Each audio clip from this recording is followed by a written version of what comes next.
Assalamualaikum warahmatullahi wabarakatuh. Innal hamdalillahi nahmaduhu ta'ala wa nasta'inu bihi wa nastaghfiruh. Asyhadu an la ilaha illallah, asyhadu anna Muhammadan abduhu wa rasuluh. Ada seorang sahabat Nabi yang sangat fenomenal karena lantaran dia meriwayatkan hadis paling banyak, 5.374 hadis, ya. 5.374 hadis. Namun di sisi lain, bagi kalangan orientalis dan orang-orang yang Islamofobia, tidak senang dengan Islam, sahabat Nabi ini dimiliki atau memiliki banyak catatan. Sehingga sepertinya kita penting untuk melakukan klarifikasi untuk membela dalam tanda kutip sahabat Nabi ini. Sebab bayangin kalau namanya kemudian tercemar, tercoret, dan kemudian hilang dari catatan perutan hadis, maka akan ada 5.374 hadis yang ya. Jadi akan ada hadis-hadis yang tidak ada ya. Nah, dialah ya Abu Hurairah radhiyallahu anhu, seorang sahabat Nabi yang luar biasa bagi masyarakat Indonesia. Bahkan ada keterangan tersendiri tentang sahabat Nabi ini.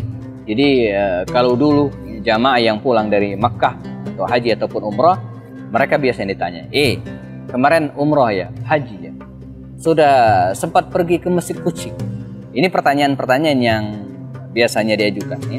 Dan kita seolah-olah belum haji gitu kan, belum umroh ketika belum datang ke Masjid Kucing ini. Padahal dia adalah sebuah masjid. Sebuah masjid yang dulu dikabarkan milik Abu Hurairah radhiyallahu anhu, yang sejak 2011 kurang sekitar itulah ya, dirobohkan dan karena perluasan Masjid Al-Haram di Makkah Al-Mukarramah ya.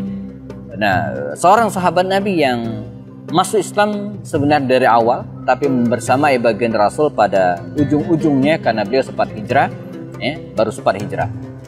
Abu Hurairah tentu saja bukan nama asli. Di masa jahiliyah sebelum Islam, ya, dia dikenal dengan Abdus Syams, ya, dikenal dengan Abdus Syams. Dan ketika masuk Islam, namanya diganti oleh Rasulullah SAW dengan nama Abdullah.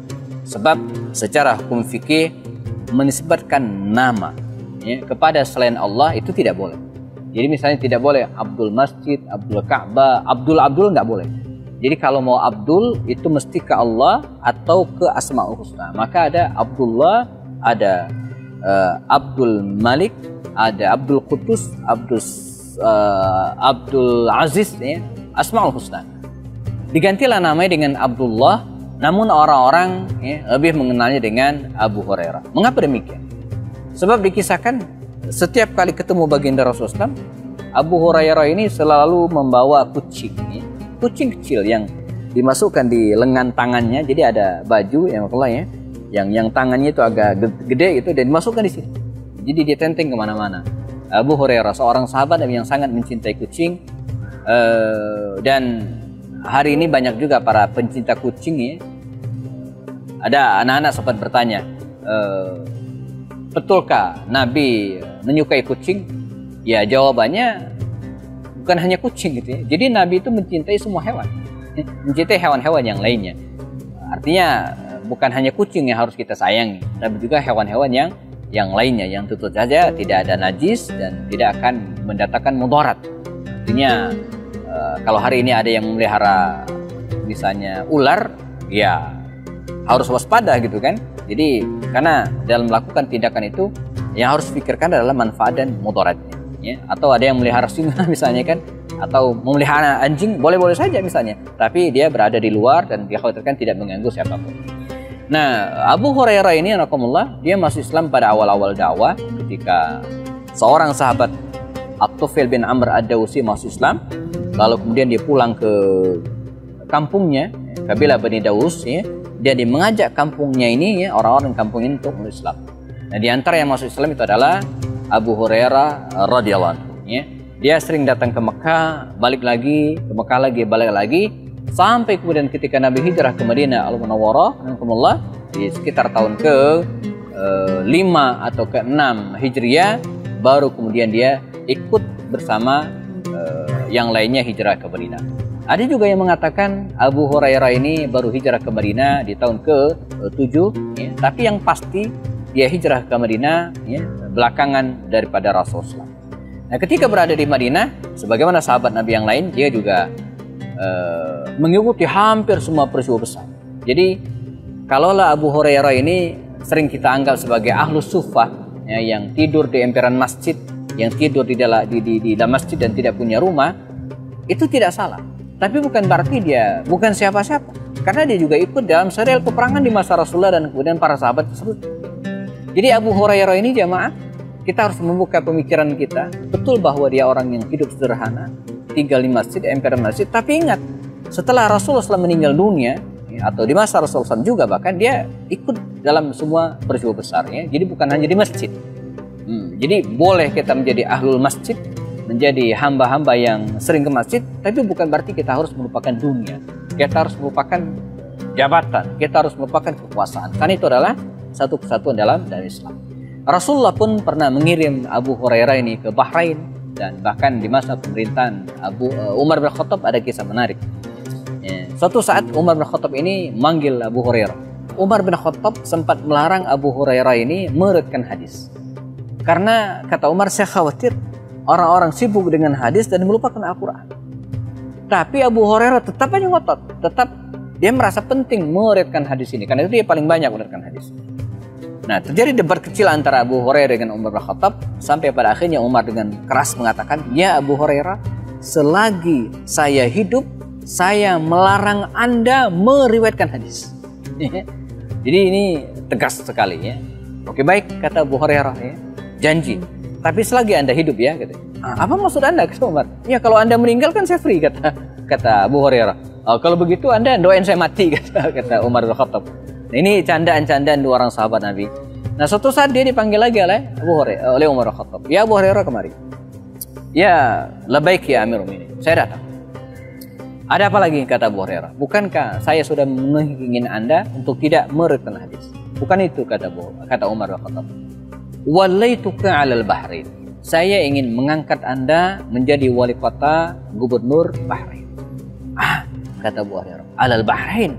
Iya. Kata Umar bercanda, engkau kaget atau menolak? Kata Abu Hurairah, enggak, cuman kaget ya Umar ya. Jadi dia tidak menolak.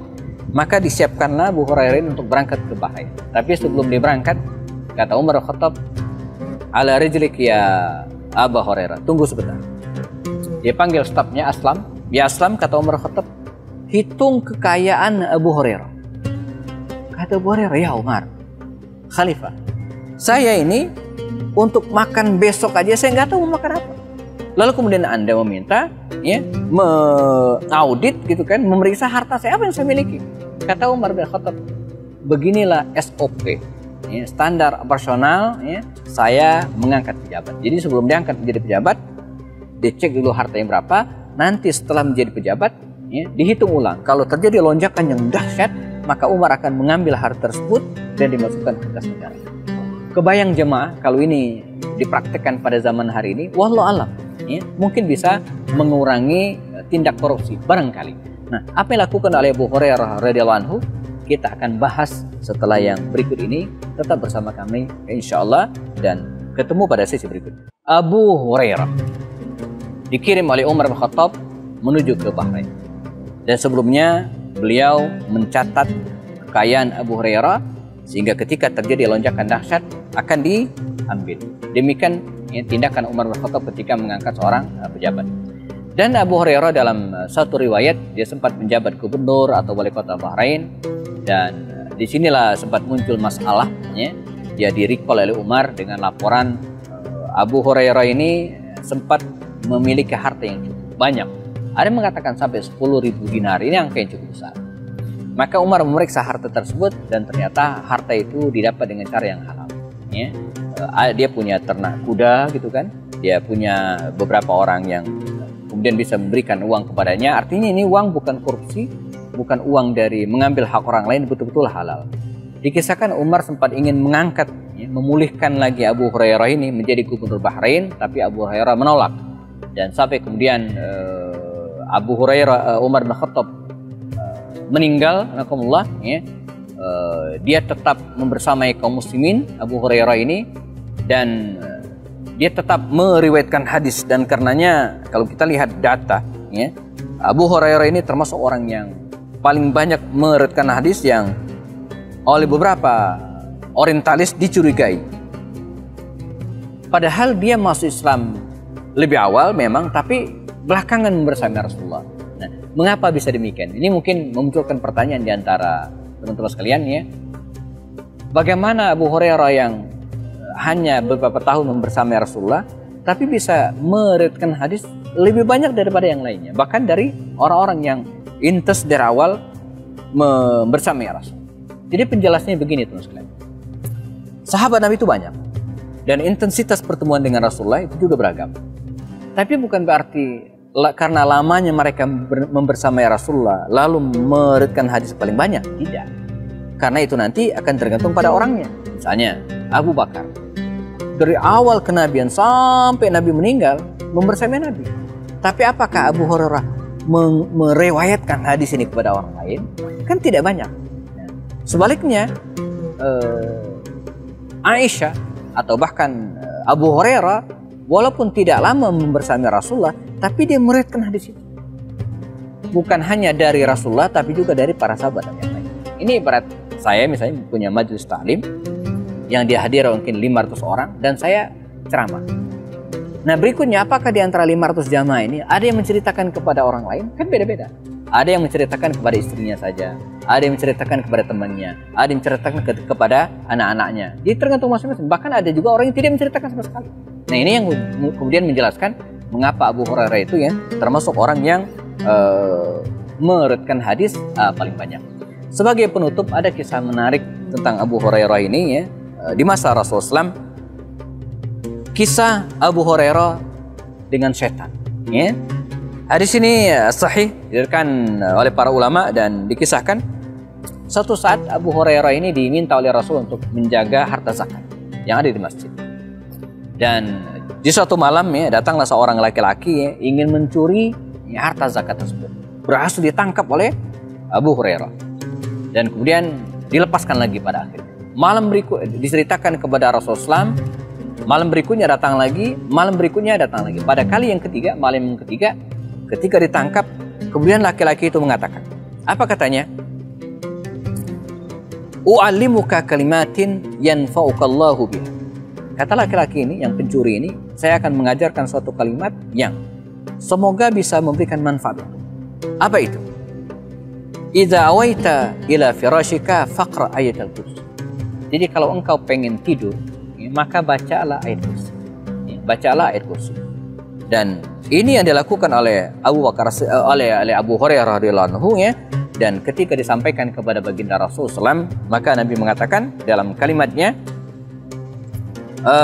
sungguh ya. Nah, ini ya teksnya. Amma innahu qad sadaq wa huwa kadzub. Jadi kata Rasul, sungguh orang laki-laki yang datang kepadamu itu ya telah berkata benar, padahal dia adalah pendusta. Ya. Siapa itu? Dia adalah iblis. Ya. Jadi dia adalah iblis yang ingin menggoda Abu Hurairah, tapi dengan membaca ayat kursi tersebut, iblis tersebut tidak bisa datang lagi. Nah ini, maka kata Rasul, dia telah berkata benar untuk kali itu, walaupun selama ini salah.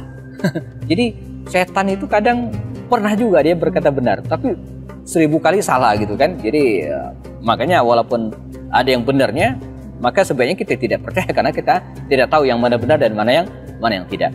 Dan demikianlah Abu Hurairah membersamai Rasulullah, membersamai kaum muslimin sampai kemudian dia meninggal dunia di tahun 57 atau 58 Hijriah di masa pemerintahan Muawiyah bin Abu Sufyan, dan dia meninggalkan karya yang luar biasa, 5.374 hadis yang bisa kita nikmati di berbagai kitab hari ini. Semoga bermanfaat dan jazakumullah khairan. Bertemu pada sesi berikutnya. Assalamualaikum warahmatullahi wabarakatuh.